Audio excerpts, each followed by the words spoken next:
ইয়ামানের কার গোত্রের একজন গোলাম কালামান একজন মানুষ ছিলেন, গরিব মানুষ ছিলেন, যার নাম ছিল ওয়াইস।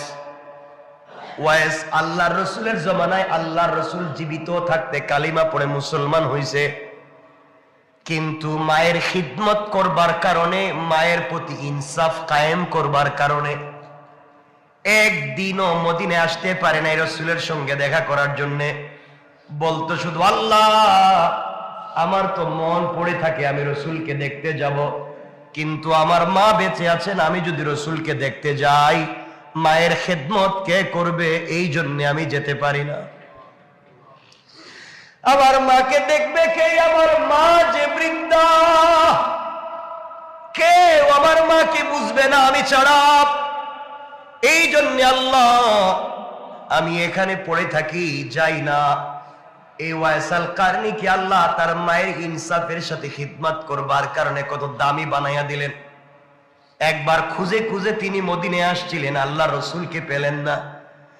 আমার বন্ধুগণ, আমার নবীজি ইন্তেকালের আগে বলে দিয়ে গেছেন, ওমর আর আলীকে ডাক দিয়ে বলছেন, আলী ওমর এদিকে আসো, আমার পরে মদিনায় একটা পাগল আসবে যার নাম ওয়াইসাল কারনি, আমাকে খুঁজে পাবে না। ওমর ও আলী, তাকে পাইলে তার কাছ থেকে তোমরা দুজনে দোয়া নিবা। আল্লাহু আকবার। ওমরের মতো মানুষ, আল্লাহর রাসূলের পরে যদি নবী হতো আল্লাহ ওমরকে বানাইয়া দিত। ওমরের কথার উপরে ভিত্তি করে আল্লাহ কোরআনের 20 থেকে 22টা আয়াত নাজিল করছেন। এই ওমরকে আল্লাহর রাসূল বলছেন, ওমর রে, ওয়াইস যদি পাও ওয়াইসের কাছ থেকে তোমার জন্য দোয়া নিবা। আলী রে বলছেন, আলী ওয়াইস এই পৃথিবীর অনেক দামি, পাইলে তার কাছ থেকে দোয়া নিও। ওয়াইস মায়ের খিদমত করতে গিয়ে আসতে পারলো না, আমার সঙ্গে দেখা করতে পারলো না।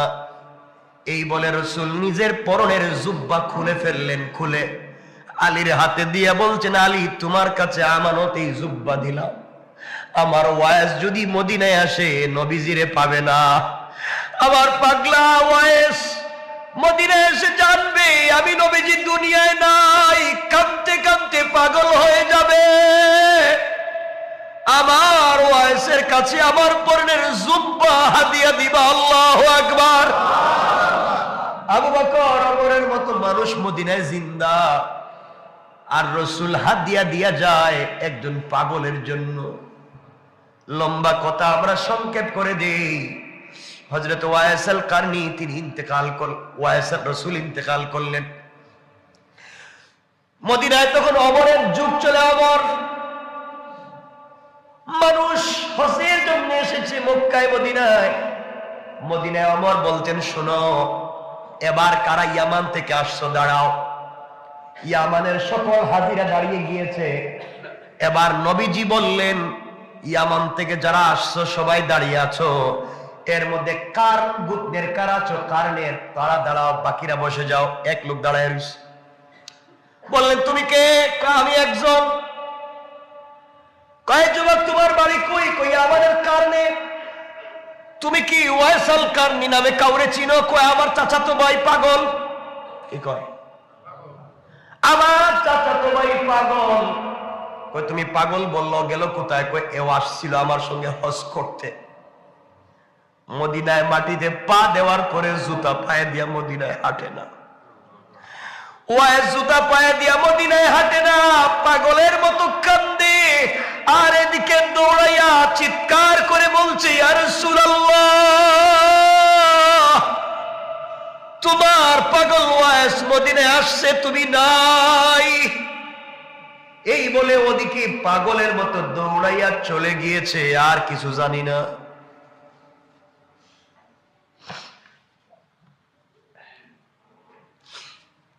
হযরত ওমর আর আলী দৌড়াতে লাগলেন। দুজন দৌড়াতে দৌড়াতে কিছু দূর গিয়া দেখেন একটা পাগলের মতো মাটির মধ্যে পড়ে কাঁদতেছে। মাটির মধ্যে গড়াগড়ি করে কান্না করে ডাক দিয়া বলছে, আল্লাহ, তোমার হাবিব এই মদিনার মাটিতে হাঁটছেন, ওই মাটিতে আমার বুক আর পিঠ লাগাইয়া দিলাম। আল্লাহ, নবীজির হাঁটার বরকতে তুমিও আমাকে মাফ করে দাও। ওমর আর আলী দাঁড়াইয়া বলছেন, যুবককে তোমার নাম কি, কেন কান্দ? ওয়াইস আল কারনি বলছে, আমার নাম দিয়ে তোমাদের কাম কি? তো পাগল টাইপের মানুষ, আমার নাম দিয়ে তোমাদের কাম কি কেন জিগাও? তোমার বাড়ি কই, কই বাড়ি দিয়ে কি করবেন? কেন আমাকে জিজ্ঞাসা করো তোমার নাম কি? ওয়াইস কয়, আমার নাম জানলেন কেমনে? কে তোমরা আমারে ডিস্টার্ব করো, আমারে কানতে দাও, আমি একটু কান্দি। হযরত আলী বলছেন, ওয়াইস রে কান্দিস না, যে লোকটা তোর সামনে দাঁড়াই আছে সাধারণ কেউ না, মদিনার খলিফা। এটা হযরত ওমর। ওয়াইস কাঁদতেছি, বলতেছে, ভুল হয়ে গেছে, আমি বুঝি নাই, আপনাদেরকে চিনি না, আমি আলী, ও ওমর, আমি চিনি নাই, আমি না রাসূলকে দেখতে আসছিলাম, এখন তো মা মারা গেছেন, এই জন্য আসছি, মা জীবিত থাকতে আসতে পারি নাই। এমন মা মারা যাওয়ার পরে দেখি মারেও হারাইলাম, কলিজার টুকরা নবীরেও হারাইলাম, এখন যে আমার মাও নাই, রাসূলও নাই, আমি কোথায় যাব? এই জন্য কান্দি। ওমর ওয়াইস আল কারনির হাত ধরে বলছেন, বাইরে আমি ওমর বলছি, হাতটা উপর দিকে উঠা, আমার জন্য আল্লাহর দরবারে একটু দোয়া করে দে। ওয়াইস বলছে, ওমর আমি তোমার জন্য দোয়া করব, তুমি খলিফা। আল্লাহর রাসূলের সাহাবী আলী বলছেন, ওয়াইস রে, নবীজি ইন্তেকালের আগে আমাকে আর ওমরকে বলেছেন, তোমাকে যদি পাই তোমার কাছ থেকে যেন একটু দোয়া নেই, কারণ তুমি হাত উঠাবার আগে আগে রবের দরবারে দোয়া কবুল হয়ে যায়, কারণ তুমি মায়ের খিদমত করছো, এই জন্য। এই বলে রাসূলের দেওয়া জুব্বা ওয়াইস আল কারনিকে হাদিয়া করে দিলেন। লম্বা কথা, ওয়াইস আল কারনি ইন্তেকাল করলেন। কিয়ামতের দিনে সকল মানুষ যখন জান্নাতে যাবে, ওয়াইস আল কারনিও যাবে সবার সঙ্গে। আল্লাহর রাসূল ওয়াইস আল কারনিকে ডাক দিয়ে বলেন, ওয়াইস জান্নাতে ঢুকতে পারবে না। সকল জান্নাতীরা জান্নাতে যায়, ওয়াইস আল কারনিকে আল্লাহ আটকে দিবেন, জান্নাতে ঢুকতে পারবে না। ওয়াইস দাঁড়াও, দাঁড়াও। সকল মানুষ তাকাইয়া দেখবে হতবাকের মতো, আহারে এই মানুষটার সঙ্গে রাসূলের কত ভালোবাসা ছিল। আল্লাহ তাআলা এই লোকটাকে আজকে আটকাইয়া দিলেন, জান্নাতে যেতে দিচ্ছেন না। সবাই যখন চলে যাবে, আল্লাহ বলবেন, ওয়াইস তুমি এদিকে তাকাও, পিছন দিকে ওয়াইস তাকাবে, কোটি কোটি মানুষ জাহান্নামে কামতেছে।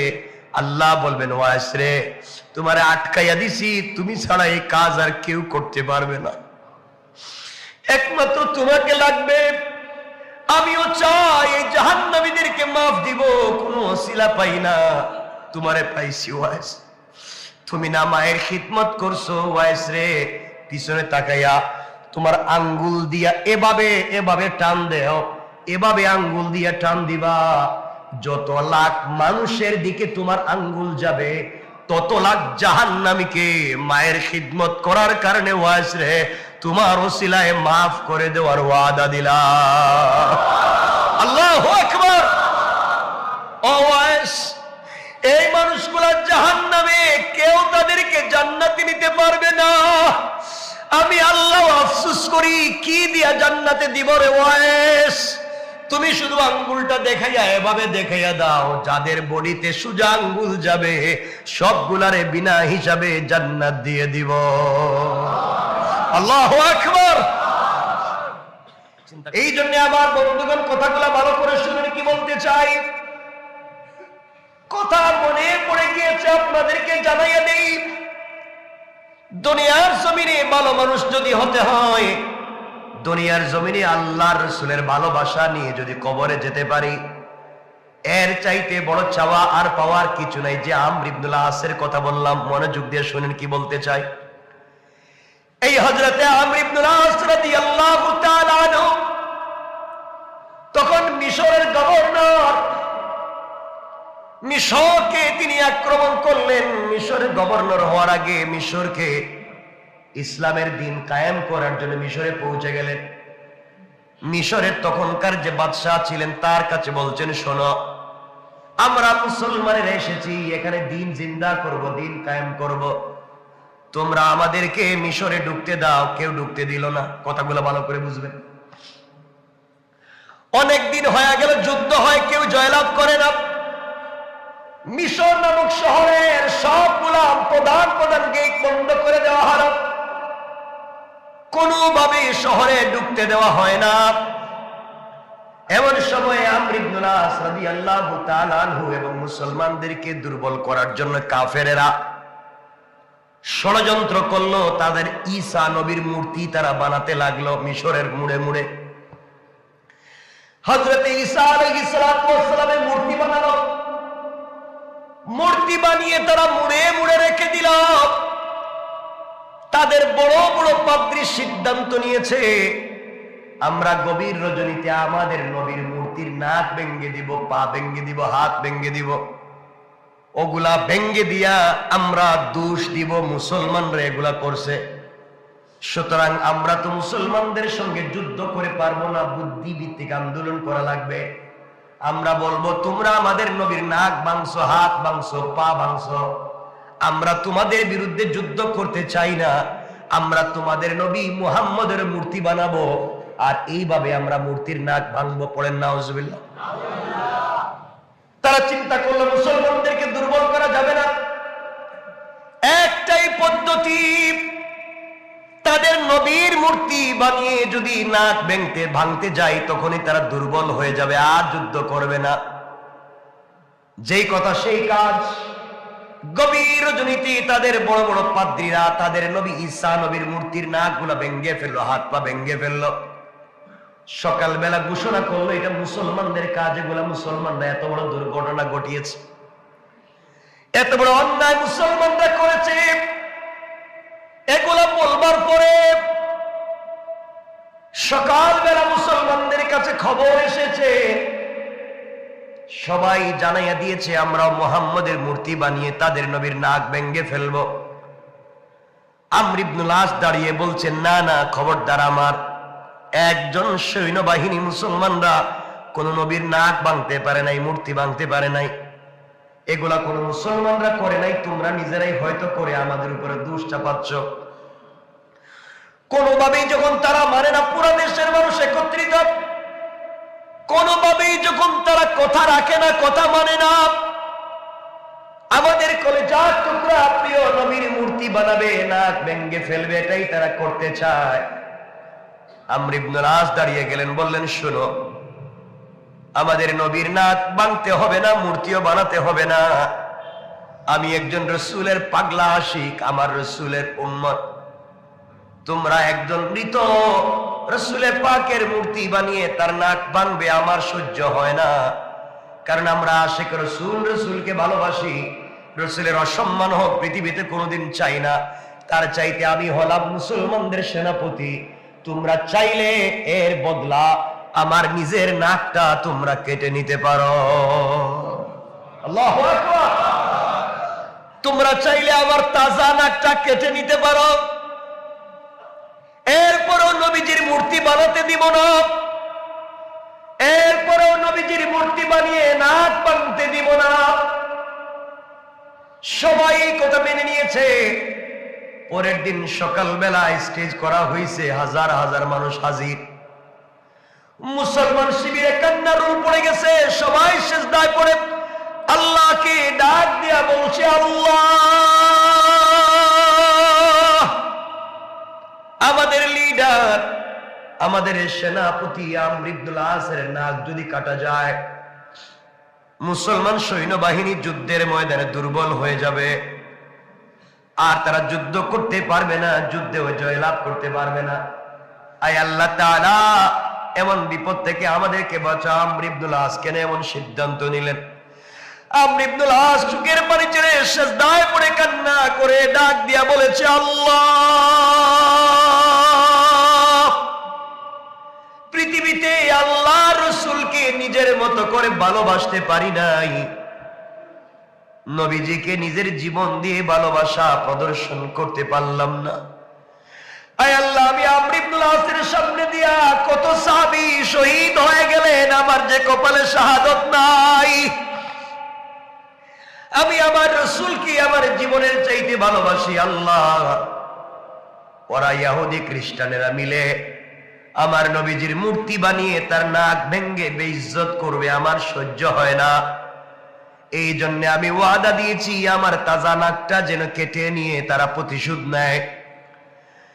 আয় আল্লাহ, কিয়ামতের দিন যখন আমার কাটা নাক নিয়ে আল্লাহ রাসূলের সামনে হাজির হব, আমার রাসূল আমাকে ডেকে ডাক দিয়ে বলবে, আমর ইবনুল আস, তুমি মিশরের গভর্নর ছিলে, তোমার নাক কেন কাটা গেল, কি করছো?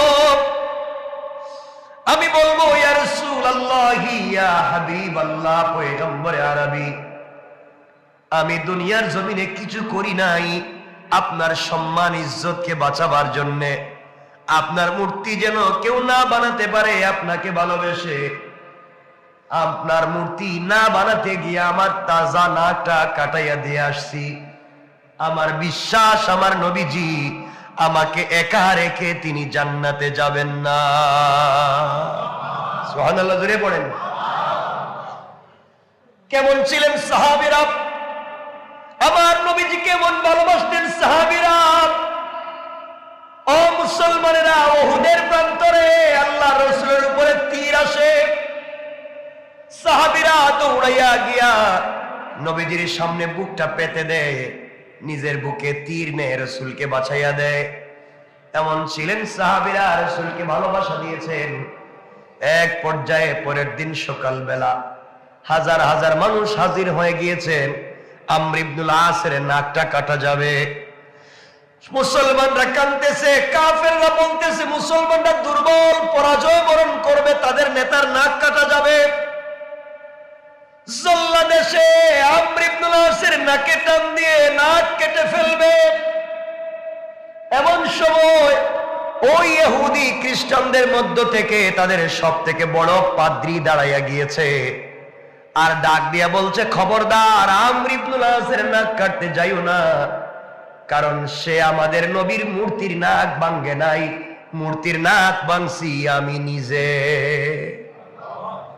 তুমি কেন নিজে ভাঙতে গেলে? আমার চোখের পানি ছেড়ে কান্না করে ডাক দিয়া বলে, শোনো, আমরা নিজের হাতে আমাদের নবীর মূর্তি বানাইয়া নাক ভেঙ্গে ফেলে দিয়েছি। দিলের ভিতরে একটু মায়া লাগে নাই, দয়া লাগে নাই, ভালোবাসা জন্ম নেয় নাই।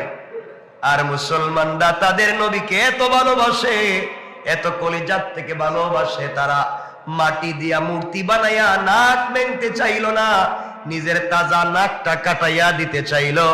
এমন আশিক রাসূল পৃথিবীতে আর নাই। বুঝতে পেরেছি মুহাম্মদ সত্য, ইসলাম সত্য।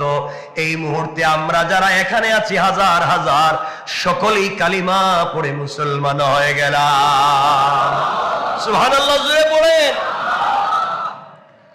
এই জন্য আল্লাহ রাব্বুল ইজ্জত ওয়াল জালাল বলেছেন, কুল ইন কুনতুম তুহিব্বুনাল্লাহ ফাত্তাবিউনি ইউহিব্বুকুমুল্লাহ। তোমরা যদি আমি আল্লাহকে ভালোবাসতে চাও, তোমরা আমার রাসূলকে মুহাব্বত করো, কারণ রাসূলকে তোমরা যদি মুহাব্বত করো, আমি আল্লাহর প্রতি ভালোবাসায় তৈরি হয়ে যাবে। তোমরা যদি আমার রাসূলকে ভালোবাসো, আমার ভালোবাসা হয়ে যাবে। তোমরা যদি আমার রাসূলকে মুহাব্বত করে দুনিয়া থেকে বিদায় নিতে পারো, তোমাদের কোনো হিসাব হবে না। কিয়ামতের দিনে আমি আল্লাহ তাআলা তোমাদেরকে আরশে আজিমের ছায়ায় রেখে, পর্দার আড়ালে রেখে বিনা হিসাবে জান্নাতের ফয়সালা করে দিলাম। সুবহানাল্লাহ, একটু জোরে বলেন। এই জন্য পৃথিবীতে ইনসাফ কায়েম করা লাগবে। এই পৃথিবীতে যদি আমরা ইনসাফ কায়েম করতে পারি, এই পৃথিবীতে যদি আমরা দিন কায়েম করতে পারি, দুনিয়ার জন্য ইনসাফ কায়েম করতে পারি, আল্লাহ রাব্বুল ইজ্জত ওয়াল জালাল বলেছেন, বান্দারে তুমি ভালো করে শোনো, চলার পথে যদি আল্লাহকে, আল্লাহর রাসূলকে তুমি অনুসরণ করতে পারো, দুনিয়ার জমিনে নেক আমল করো, কে তোমাকে গালি দিল, কে তোমার বিরুদ্ধে চলে গেল, এগুলা তোমার দেখবার দরকার নাই।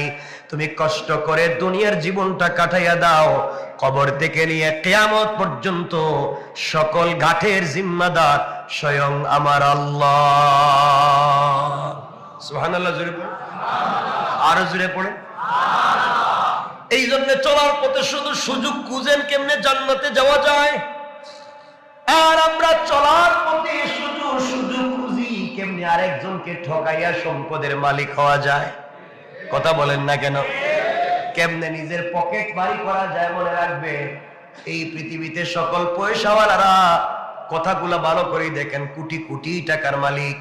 আজকে টাকা আছে, বাড়ি আছে, গাড়ি আছে, কবরে পড়ে আছে, কবরে শুয়ে আছে, একজন মানুষও কোনোদিন খবর নেয় না। এমন কোটি টাকার মালিক আছে, কবরে পড়ে আছে 30 বছর, তার সন্তানও কোনোদিন যায় নাই। সন্তান একদিন গিয়ে দেখে না বাবা কবরে কেমন আছে। আগের মতোই ফ্যাক্টরি চলে, ইন্ডাস্ট্রি চলে, আগের মতোই তার ঘরের বিছানায় আরেকজন ঘুমায়, আগের মতোই তার চেয়ারে আরেকজন বসে। সে যে নাই এটা কেউ বুঝতেও চায় না, কেউ তারে মনেও করে না। 10-15 বছর পরে চলে গেলে এই সন্তানেরা মনে রাখবে না। এই জন্য বাবারে, দুনিয়ার জমিনে এগুলার পিছনে না দৌড়াই আল্লাহর পিছনে যদি দৌড়াও, আল্লাহ বলছেন বান্দা পৃথিবীর পাওয়া না পাওয়ার হিসাবকে বাদ দিয়া আমি আল্লাহকে পাওয়ার হিসাব করো। আখিরাতে সবাই যদি ভুলে যায়, আমি আমার বান্দাকে ভুলে যাব না। ওই কেমনে হিসাব কর, কষ্ট হচ্ছে না আপনাদের? কেমনে হিসাব করবেন কথাগুলো শুনেন। হযরতে আলী রাদিয়াল্লাহু তাআলা আনহুর কলিজার টুকরা ছেলে, যার নাম হযরত হুসাইন, হযরতে ফাতেমা রাদিয়াল্লাহু তাআলা আনহার আদরের দুলাল হযরতে হুসাইন। হুসাইন এমন এক ব্যক্তির নাম, আল্লাহ রাসূল বলছেন আল্লাহ যাকে জান্নাতের যুবকদের লিডার বানিয়েছেন। একটু সুবহানাল্লাহ পড়বেন না? আরো জোরে পড়েন সুবহানাল্লাহ। হুসাইন এমন এক যুবকের নাম যার পা থেকে মাথা পর্যন্ত তাকালে রাসূলের চেহারার মতো দেখা যায়। আল্লাহ রাসূল বলতেন, ও সাহাবীরা, তোমরা যদি আমাকে দেখতে না পাও, আবার হুসাইনের চেহারার দিকে তাকাও। আমি রাসূলের জন্য দেখছো, কারণ আমার চেহারায় যেমন মিল, এই পৃথিবীর সবথেকে মিল রয়েছে হুসাইনের সঙ্গে। হুসাইনের কথা বলার টোনটা আমি রসুলের মতো, হুসাইনের হাসিটা আমি রসুলের মতো, হুসাইনের চেহারাটা দেখতে আমি রসুলের মতো। এই জন্য আল্লাহর রসুল পৃথিবীতে একজন মানুষের পা থেকে মাথা পর্যন্ত এমন কোন জায়গা নাই বাচ্চার সময় চুম্বন করেন নাই। একজন মহাপুরুষ যার নাম হযরত হুসাইন। আল্লাহু আকবার। হযরত হুসাইন রসুল তাকে এত ভালোবাসতেন। হযরত হুসাইন না আরে খুব ভালোবাসতেন। মাঝে মাঝে বলতেন, না না তোমার তো পয়সা পাতি নাই, এরা লাইটও কিনে দিতে পারো না, অন্ধকারে যে এক ঘর থেকে আরেক ঘরে যাবো, এক বন্ধুর বাড়িতে যাবো, একটা লাইটও দিতে পারো না, পয়সা নাই তোমার। না না বলছেন পয়সা নাই তো আমি দিব কেমনে? পয়সা না থাকলে তুমি আমার সাথে চলো। কই যাবো? ঘরের বাহিরে গিয়ে অন্ধকার রাত্রে তুমি একটু মুস্কি হাসি দিবা। নবীজি বলছেন, আমি হাসলে তোমার লাভ কি? না না, তুমি হাসলে যে তোমার দাঁত বাইর হয় না, ওই দাঁতের আলোতেই রাস্তা আলোকিত হয়ে যায়। রাসূলের পাক একটা কোমরে একটা বেল্ট পরতেন, মানে একটা কোমরে একটা রুমাল, কোমরে তিনি একটা রুমাল পরতেন কোমরে। যুদ্ধের ময়দানে রাসূল ইন্তেকালের আগে এটা হযরত হুসাইনকে দিয়েছিলেন। সুবহানাল্লাহ বলেন না? যে আমি নানা তোমারে দিলাম। আমার বন্ধুগণ, হযরত হুসাইন, আমরা লম্বা করতে চাই না, কোথায় কথা চলে এসেছে। আমার বন্ধুগণ, কথাগুলা ভালো করে বুঝবেন। আপনারা জানেন ঘটনা, ওই ঘটনার দিকে যেতে চাই না, শুধু টাচ দিতে চাই। নানার কাছে গিয়ে বলছে, নানা সকল ছেলেরাই তো ঘোড়া দৌড়ে, আমাদের যে ঘোড়া নাই, তুমি আমাদেরকে ঘোড়া কিনে দিতে পারলা না, কেমন নানা হইলা? সবার কথা শোনো, আমাদের কথা শোনো না। আল্লাহ রাসূল বলছেন, নানা আজকে তোমাদেরকে পৃথিবীর দামি ঘোড়া চড়াবো। সুবহানাল্লাহ বলেন। এই বলে আল্লাহর রাসূল নিজে ঘোড়ার মতো হয়ে হাত পা লম্বা করে ঘোড়ার মতো হয়ে পড়লেন। হযরত হুসাইনকে বলছেন, নানা তুমি আমার পিঠে উঠো। কয় পিঠে তো উঠলাম। কয় না না, এখন তো ঘোড়ার তো লাগাম লাগবে, তোমার যে লাগাম নাই। আল্লাহর নবী বলছেন, হুসাইন রে, আমার মাথায় যে লম্বা চুল আছে, ওই চুলগুলাকে টান দিবা, তোমার ঘোড়াও লাগামের মতো টান দিলে দৌড়াবে। সুবহানাল্লাহ জোরে বলে। চিন্তা করছেন নানার চুল ধরে টানবে তো রসুল যান, কয় না গোড়া তো ভালো আছে। হযরত হুসাইন ডাক দিয়া বলছে, ওমর ফারুক ঢুকে চোখের বাড়ি ছেড়ে কান্নায় ভেঙে পড়ে, হুসাইন খবরদার, কি করছো তুমি? আল্লাহ রসুল রে গোড়া বানাইয়া পিঠে বসে রয়েছো। ওমরকে বলছেন, খবরদার, আপনি কথা বলবেন না, এটা আমার পৃথিবীর সব থেকে দামি গোড়া, এর মতো দামি গোড়া পৃথিবীতে আর নাই। আল্লাহ রসুল নিজ থেকে বলছেন, আমার কথা বইল না, আমার হুসাইনকে চড়তে দাও। আসমানের উপর থেকে আল্লাহ এগুলা দেখে দেখে মুসকে মুসকে হাসে। কি ভালোবাসা ছিল এগুলা বলতে, তো যদি বলতে যাই ডিপলি আপনারা তো হার্ট অ্যাটাক করবে। আমার বন্ধুগণ, কথাগুলা দিল দিয়া শুনেন। এই হুসাইন একদিন রাস্তায় বের হইছে, ওমরের ছেলের সঙ্গে দেখা। কার ছেলে?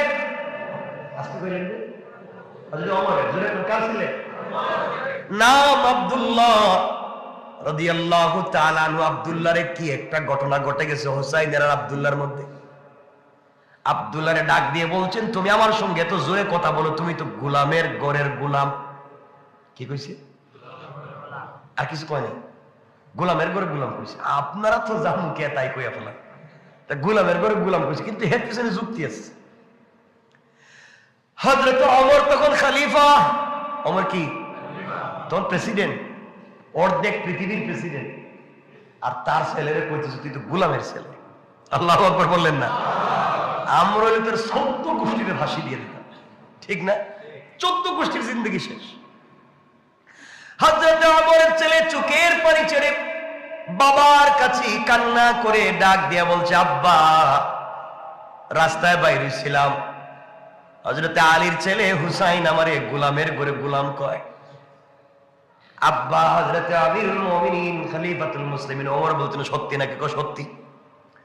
হযরত ওমর ছেলেটাকে হাতে নিলেন, ধরলেন, দৌড়াইয়া দৌড়াইয়া আলীর বাড়িতে গেলেন, দরজায় ডাক দিয়ে বলছেন, আলী ঘরে আছো? আলী বলছেন, খলিফাতুল মুসলিমিন, আপনি আমার ঘরে কেমনে না জানাই আসলেন? কয়, আমি এমনি আসি নাই, বিচার নিয়ে আইছি। আপনি আবার কি বিচার? আমার ছেলে বলছে তোমার ছেলে হুসাইন আমার ছেলেরে গোলামের ঘরের গোলাম কইছে। কত বড় কথা! হুসাইন ঘর থেকে ডাক দিলেন, বাবা তুমি কি এই কথা বলছো? আব্বা বলছি, মানে 100 বার সত্য আমি কইছি। আল্লাহু আকবার বললেন। ছেলেও মিথ্যা কথা কইলুক না, কইছি আব্বা সত্য। কেন বললা? তুমি সরি বলো। বল, আব্বা আমি কেন সরি বলবো, মানে আমি কেন মাফ চাইবো? আমি তো সত্য কথা কইছি। কইছি তো কইছি। আলীর ছেলে না? এমন সময় আব্দুল্লাহ ডাক দিয়া বলছে, আব্বা তুমি বাবা হিসাবে নয়, তুমি খলিফা, এই জন্য তোমার কাছে বিচার দিলাম। কেন আমারে গালি দিল? সাক্ষীও তো ঠিক আছে, হ্যাঁ নিজেও তো স্বীকার করছে, তুমি আমার বিচার করো। আল্লাহু আকবার বলেন। হযরত ওমর বলছেন, আলী আমি কি বিচার করব? তুমি কি বিচারে রাজি? আলী বলছেন, ভাই সত্যি বিচার করবো। করবো মানে আমার ছেলেকে গালি দিয়েছে, আমি বিচার করব না। আলী বলছেন, কুরাইশ বংশের নাতি রাসূল পাক বিশ্বনবীর কলিজার টুকরা নাতি হুসাইন গালি দিয়েছে, স্বীকার করেছে, তুমি বিচার করতে চাও, আমি রাজি। ওমর বলছেন, বিচারটা কিন্তু গোপনে হবে না, মদিনার মসজিদে, পুরা মদিনার পাবলিকের সামনে হবে। না, এটা আল্লাহু আকবার কালকে কইেন, জুম্মার কালকে যখন জুম্মা থাকতো না তখন আল্লাহু আকবার কইেন। জোরে পড়েন না আল্লাহু আকবার। আলী চিন্তা করে, দেখছো কারবার, আমার ছেলে কিনে একটা বইলা ফলাইছে, বিচার করবো কই মসজিদে, তাও সারা মদিনার মানুষের সামনে। মানুষের মন তো আমার যাইবো এ মুখ দেখা মুখে। হযরত আলী হুসাইনকে বলছেন, বাবা তুমি কি এই কথা উড্ড করতে পারবা না? আব্বা মরে গেলেও না, কইছি এটাই কইছি। আমার বন্ধুগণ, হযরতে ওমর মসজিদে নামাজের আগে ঘোষণা করলেন, একটা বিচার আছে। বিচারটা কিসের? আমার ছেলে আব্দুল্লাহকে গালি দিছে, আলীর ছেলে গোলামের ঘরে গোলাম বলে বিচার হবে। পুরা মসজিদ, পুরা মদিনার মধ্যে পিনপত নীরবতা। ওমর বলে, কি কার বিচার করবে এটা? এটা রাসূলের কলিজার টুকরা নাতি, এর বিচার যদি হয় কি আসমান জমিন ঠিক থাকবে নাকি? ওমর বলে, থাকলেও বিচার হবে, না থাকলেও হবে। আল্লাহু আকবার বলেন না। বিচার তার জায়গায়, ইনসাফ তো ইনসাফ। পুরা মসজিদের মধ্যে মানুষ বসা, হযরতে আব্দুল্লাহ দাঁড়িয়ে বলছে, আব্বা আপনি বাবা হিসাবে নয়, আপনি রাষ্ট্রের খলিফা হিসাবে বিচার দিলাম। আলীর ছেলে হুসাইন আমার গোলামের ঘরে গোলাম কেন বলছে, বিচার করো। পুরা মদিনার মানুষ সাইলেন্ট, পিন পতন নীরবতা, কাঁদতেছে। আহারে ওমর কি বিচার করবে? ওমর দাঁড়াইয়া বলছেন, ও হুসাইন তুমি কি এই কথা বলছো? কোর্টে আজকে ব্যাখ্যা কর, ব্যাখ্যা দেওয়া লাগবে না। কথা বলেন, ব্যাখ্যা দেওয়া লাগে না? হযরতে আলী হযরত হুসাইন দাঁড়িয়ে গেলেন, ডাক দিয়া বলছেন, এক নম্বর আপনি আল্লাহর গোলাম, আল্লাহর গোলাম আপনি, আমি জানি, আমি বিশ্বাস করি আপনি আল্লাহর গোলাম। আর আপনার ছেলে, আপনার এই জন্য বলছি গোলামের ঘরের গোলাম, আপনি আল্লাহর গোলাম এটা সত্য, আপনার ছেলেও গোলাম সত্য, এই জন্য গোলামের ঘরে গোলাম বলছি, এটা এক ব্যাখ্যা। আর সবথেকে বড় ব্যাখ্যা হলো, আপনি তো আমার নানার গোলাম ছিলেন। কেমনে? আমি বললাম এই মদিনার মানুষের সামনে আপনি আমার নানার গোলাম ছিলেন না, আপনি আমার নানার গোড়ার লাগাম ধরে ধরে যাইতেন না, আপনি কি আমার নানার ওযুর পানিটা দিতেন না, আপনি কি আমার নানাকে হাত ধরে ধরে মদিনার মসজিদে নিয়ে যাইতেন না, আপনি কি আমার নানার খেদমত করেন নাই? আপনি তো খাদেম ছিলেন, গোলাম ছিলেন। হযরতে ওমর দাঁড়িয়ে গিয়েছেন, মদিনায় পিন পতন নীরবতা। বলে কি করবে ওমর এখন? ওমর আবার বলছেন, হুসাইন আবার ভালো করে চিন্তা করে বলো কি বলছো। চিন্তা করে সাক্ষী দিয়ে এই হাজার হাজার মানুষের সামনে বললাম তুমি আল্লাহর রাসূলের গোলাম, এই জন্য তোমারে বলছি গোলামের ঘরের গোলাম, তোমার ছেলেরে বলছি আমি যা বলছি সত্য। ওমর বলছেন, একটা কাগজ নিয়ে আসো, কলম নিয়ে আসো, যা পাওয়া যায় নিয়ে আসো। কাগজ কলম নিয়ে আসলেন। ওমর বললেন, হযরত হুসাইন তুমি লিখে দাও, সত্য যে বলছি এটা লেখো। হুসাইন লিখে দিলেন, আব্দুল্লাহ গোলামের ঘরের গোলাম, তার বাবা ওমর ছিল আমার নানার গোলাম। সুবহানাল্লাহ বলে। এবার হযরত ওমর এই কাগজ হাতে নিয়ে দাঁড়াইয়া দাঁড়াইয়া মদিনার মানুষকে বলছে, ও মদিনার মানুষেরা দেখা যায় এই কাগজে লেখা দেখো, হুসাইন লিখেছে আমি গোলাম, আমি তার নানার গোলাম ছিলাম, আমার ছেলে গোলামের ঘরের গোলাম, এই যে কাগজে লিখে দিছে। এই কাগজটা হাতে নিয়ে আস্তে করে আলীর হাতে দিয়ে দিলেন। আলীর হাতে দিয়া চোখের পানি ছেড়ে কান্না করে ডাক দিয়া বলছে, আল্লাহ।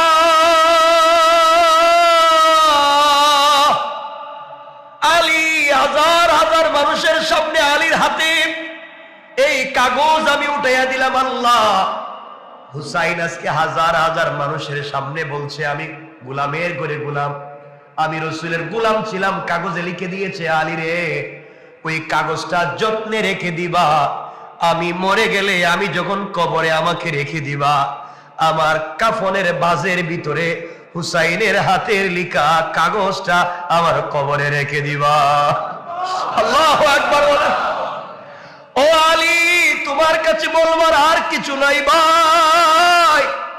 ও মদিনার মানুষেরা তোমরা সাক্ষী থাকো, হুসাইন সাক্ষী দিছে আমি তার নানার গোলাম ছিলাম। আল্লাহ, আমি আর কিছু চাই না। কিয়ামতের দিনে বিশ্ব নবী যদি আমার গোলাম বলে স্বীকার করে নে, আমার আর কিছু লাগবে না। তার নাতি তো কাগজে লিখে দিয়েছে, কবরের ভিতরে মিজান পুলসিরাতে কোন জায়গায় যদি বিপদে পড়ে যাই, প্রশ্নের জবাব দিতে না পারি, আলী পোস্টার রেখে দিবা, ওই কাগজ বের করে আল্লাহরে দেখাইয়া দিব, আল্লাহ আমি তো কোনো জিনিস জানি না, আমি গুনাহ করছি, অন্যায় করছি, আমি অপরাধী, এটা ঠিক, কিন্তু আমি তোমার বন্ধুর গোলাম ছিলাম। এই যে তার নাতি হুসাইন লিখে দিয়েছে আমি গোলাম, লাখ লাখ মানুষের সামনে বলেছে আমি গোলাম, তুমি কেমনে তোমার বন্ধুর গোলামরে জাহান্নামে দিবা? আল্লাহু আকবার বলে বলো না রব, তুমি কেমনে জাহান্নামে দিবা? হুসাইন সাক্ষী দিয়েছে, মদিনার হাজার হাজার মানুষ শুনছে। আল্লাহ, কিয়ামতের দিনে তুমি আমাকে বিপদে ফেলে দিও না। এরা ছিল কত ইনসাফওয়ালা, সুযোগ পাইলেই জান্নাতে যাওয়ার রাস্তাটা পরিষ্কার করে ফেলে। সুযোগ পাইলেই কথার ঢনের ভিতরে জান্নাতে কেমনে যাওয়া যায়। এমন সময় মদিনার মানুষ কান্নায় ভেঙ্গে পড়েছে আর ডাক দিয়া বলছে, আল্লাহ, হুসাইন আজকে ওমরের দুনিয়ায় থাকতে জান্নাতি বানাইয়া দিয়েছে, আজকে যদি ওমরকে জান্নাতি বানাইয়া দিল, আল্লাহ আজকে যদি ওমর না হইয়া আমাদেরকে হুসাইন বলতো আমরা গোলাম ছিলাম, আর কাগজে লিখে দিত, তার নানার সামনে কাগজ নিয়ে হাজির হয়ে যাইতাম। ওমর বলছে, তোমরা সাক্ষী করে পৃথিবীতে কোনো নেক আমল আমার নাই কবুল হওয়ার মতো, কিন্তু একটা কাগজ আছে জান্নাতে যাওয়ার। আল্লাহর রাসূল রাগ করলে দেখে দেব, ইয়া রাসূলুল্লাহ, আপনার খিদমত করতে পারি নাই, যেইভাবে খিদমত করলে আপনি খুশি হবেন করতে পারি নাই, কিন্তু আপনার নাতি আমাকে লিখে দিয়েছে আমি আপনার গোলাম ছিলাম, আমার বিশ্বাস এমন সময় আমার রাসূল আমাকে একা ফেলে দিয়ে জান্নাতে যাবে না। সুবহানাল্লাহ, জোরে পড়ে। আমার কথা কি বুঝতে পারতেছেন? কথাগুলো কি বুঝতে পারতেছেন? আজকে তারা সুযোগ পাইলেই জান্নাতে যাওয়ার রাস্তা খোলে, আর আমরা সুযোগ পাইলেই ঠকানোর রাস্তা খুলি। আমার বন্ধুগণ, কথাগুলো শেষ দিকে নিয়ে আসতে চাই। ইনসাফ কার নাম? কথা মনে আছে? পুরো আলোচনা কি আজকে? ইনসাফ। ইনসাফ কার নাম চিন্তা করেন, ঘটনার দিকে যেতে চাই না, আমাদের সময় শেষ হয়ে গিয়েছে। হযরতে আরেকজন কলিজার টুকরা রাসূলের প্রিয় মানুষ ছিলেন, যার নাম ছিল ওয়াইস আল কারনি। আমি তার ঘটনা বলবো না। ওয়াইস আল কারনি কোন সাহাবী ছিলেন না। ওয়াইস আল কারনি ইয়ামানের কার্ন গোত্রের একজন গোলাম কালামান একজন মানুষ ছিলেন, গরিব মানুষ ছিলেন, যার নাম ছিল ওয়াইস।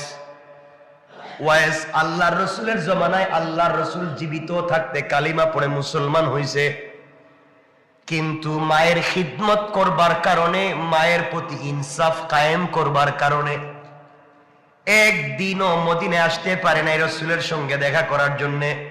বলতো শুধু, আল্লাহ আমার তো মন পড়ে থাকে আমি রাসূলকে দেখতে যাব, কিন্তু আমার মা বেঁচে আছেন, আমি যদি রাসূলকে দেখতে যাই মায়ের খেদমত কে করবে, এই জন্য আমি যেতে পারি না।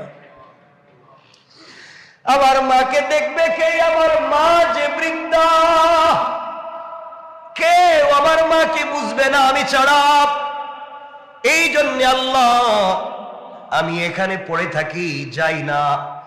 এই ওয়াইস আল কারনি কি আল্লাহ তার মায়ের ইনসাফের সাথে খিদমত করবার কারণে কত দামি বানাইয়া দিলেন।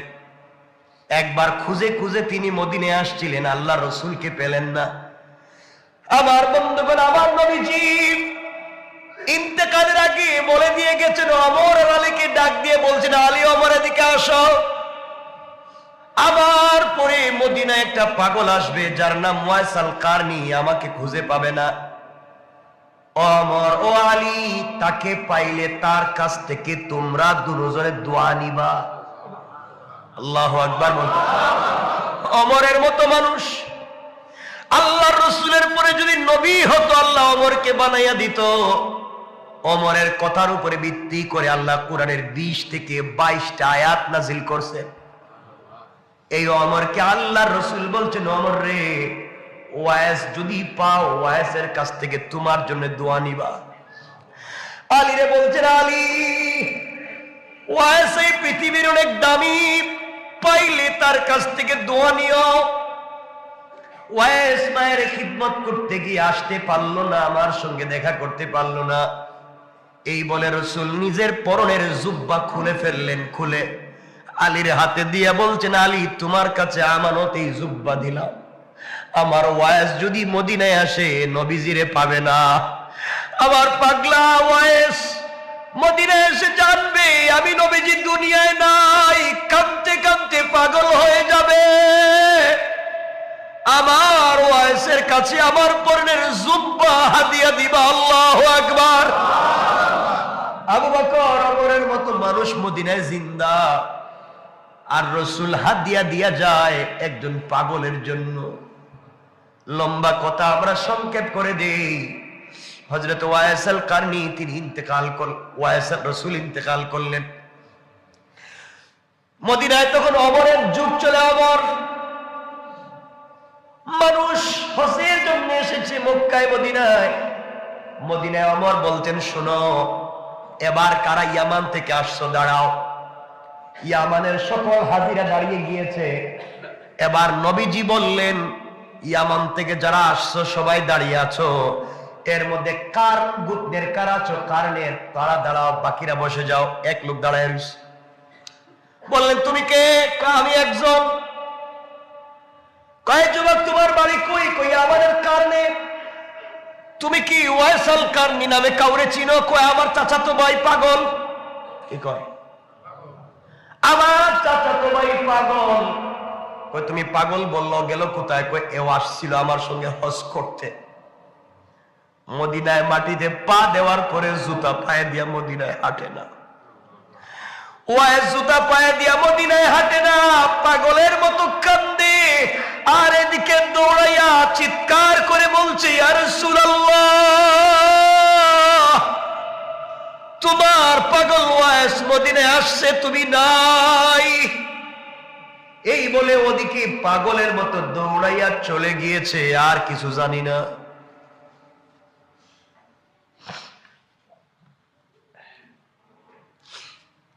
হযরত ওমর আর আলী দৌড়াতে লাগলেন। দুজন দৌড়াতে দৌড়াতে কিছু দূর গিয়া দেখেন একটা পাগলের মতো মাটির মধ্যে পড়ে কাঁদতেছে। মাটির মধ্যে গড়াগড়ি করে কান্না করে ডাক দিয়া বলছে, আল্লাহ, তোমার হাবিব এই মদিনার মাটিতে হাঁটছেন, ওই মাটিতে আমার বুক আর পিঠ লাগাইয়া দিলাম। আল্লাহ, নবীজির হাঁটার বরকতে তুমিও আমাকে মাফ করে দাও। ওমর আর আলী দাঁড়াইয়া বলছেন, যুবককে, তোমার নাম কি? কেন কান্দো? ওয়াইসাল কারনি বলছে, আমার নাম দিয়ে তোমাদের কাম কি? তো পাগল টাইপের মানুষ। আমার নাম দিয়ে তোমাদের কাম কি? কেন জিগাও? তোমার বাড়ি কই? কই বাড়ি দিয়ে কি করবেন? কেন আমাকে জিজ্ঞাসা করো তোমার নাম কি? ওয়াইস। কয় আমার নাম জানলেন কেমনে? কে তোমরা আমারে ডিস্টার্ব করো, আমারে কাঁদতে দাও, আমি একটু কান্দি। হযরত আলী বলছেন, ওয়াইস রে, কান্দিস না। যে লোকটা তোর সামনে দাঁড়াই আছে সাধারণ কেউ না, মদিনার খলিফা। এটা হযরত ওমর। ওয়াইস কাঁদতেছি, বলতেছে, ভুল হয়ে গেছে, আমি বুঝি নাই, আপনাদেরকে চিনি না, আমি আলী। ও ওমর, আমি চিনি নাই, আমি না রাসূলকে দেখতে আসছিলাম, এখন তো মা মারা গেছেন, এই জন্য আসছি, মা জীবিত থাকতে আসতে পারি নাই। এখন মা মারা যাওয়ার পরে দেখি মারেও হারাইলাম, কলিজার টুকরা নবীরেও হারাইলাম। এখন যে আমার মাও নাই, রাসূলও নাই, আমি কোথায় যাব? এই জন্য কান্দি। ওমর ওয়াইসাল কারনির হাত ধরে বলছেন, বাইরে আমি ওমর বলছি, হাতটা উপর দিকে উঠা, আমার জন্য আল্লাহর দরবারে একটু দোয়া করে দে। ওয়াইস বলছে, ওমর আমি তোমার জন্য দোয়া করব, তুমি খলিফা। আল্লাহর রাসূলের সাহাবী আলী বলছেন, ওয়াইস রে, নবীজি ইন্তেকালের আগে আমাকে আর ওমরকে বলেছেন, তোমাকে যদি পাই তোমার কাছ থেকে যেন একটু দোয়া নেই, কারণ তুমি হাত উঠাবার আগে আগে রবের দরবারে দোয়া কবুল হয়ে যায়, কারণ তুমি মায়ের খিদমত করছো, এই জন্য। এই বলে রাসূলের দেওয়া জুব্বা ওয়াইসাল কারনিকে হাদিয়া করে দিলেন। লম্বা কথা, ওয়াইসাল কারনি ইন্তেকাল করলেন। কিয়ামতের দিনে সকল মানুষ যখন জান্নাতে যাবে, ওয়াইসাল কারনিও যাবে সবার সঙ্গে। আল্লাহর রাসূল ওয়াইসাল কারনিকে ডাক দিয়ে বলেন, ওয়াইস, জান্নাতে ঢুকতে পারবা না? সকল জান্নাতীরা জান্নাতে যায়, ওয়াইসাল কারনিকে আল্লাহ আটকে দিবেন, জান্নাতে ঢুকতে পারবা না। ওয়াইস, দাঁড়াও দাঁড়াও। সকল মানুষ তাকাইয়া দেখবে হতবাকের মতো, আহারে, এই মানুষটার সঙ্গে রাসূলের কত ভালোবাসা ছিল। আল্লাহ তাআলা এই লোকটাকে আজকে আটকাইয়া দিলেন, জান্নাতে যেতে দিচ্ছেন না। সবাই যখন চলে যাবে, আল্লাহ বলবেন, ওয়াইস তুমি এদিকে তাকাও, পিছন দিকে ওয়াইস তাকাবে। কোটি কোটি মানুষ জাহান্নামে কামতেছে। আল্লাহ বলবেন, ওয়াইস রে, তোমারে আটকাইয়া দিছি, তুমি ছাড়া এই কাজ আর কেউ করতে পারবে না। একমাত্র তোমাকে লাগবে। আমিও চাই এই জাহান্নামীদেরকে মাফ দিব, কোনো ওসিলা পাই না, তোমারে পাইছি ওয়াইস। তুমি না মায়ের খিদমত করছো ওয়াইস রে, পিছনে তাকাইয়া তোমার আঙ্গুল দিয়া এভাবে এভাবে টান দেও, এভাবে আঙ্গুল দিয়া টান দিবা, যত লাখ মানুষের দিকে তোমার আঙ্গুল যাবে তত লাখ জাহান্নামীকে মায়ের খিদমত করার কারণে ওয়াইস রে তোমার ওসিলায় মাফ করে দেওয়ার ওয়াদা দিলাম। আল্লাহু আকবার। ও ওয়াইস, এই মানুষগুলা জাহান্নামে, কেউ তাদেরকে জান্নাতে নিতে পারবে না। আমি আল্লাহ আফসোস করি, কি দিয়া জান্নাতে দিব রে ওয়াইস? তুমি শুধু আঙ্গুলটা দেখাইয়া এভাবে দেখাইয়া দাও, যাদের বডিতে সোজা আঙ্গুল যাবে সবগুলারে বিনা হিসাবে জান্নাত দিয়ে দিব।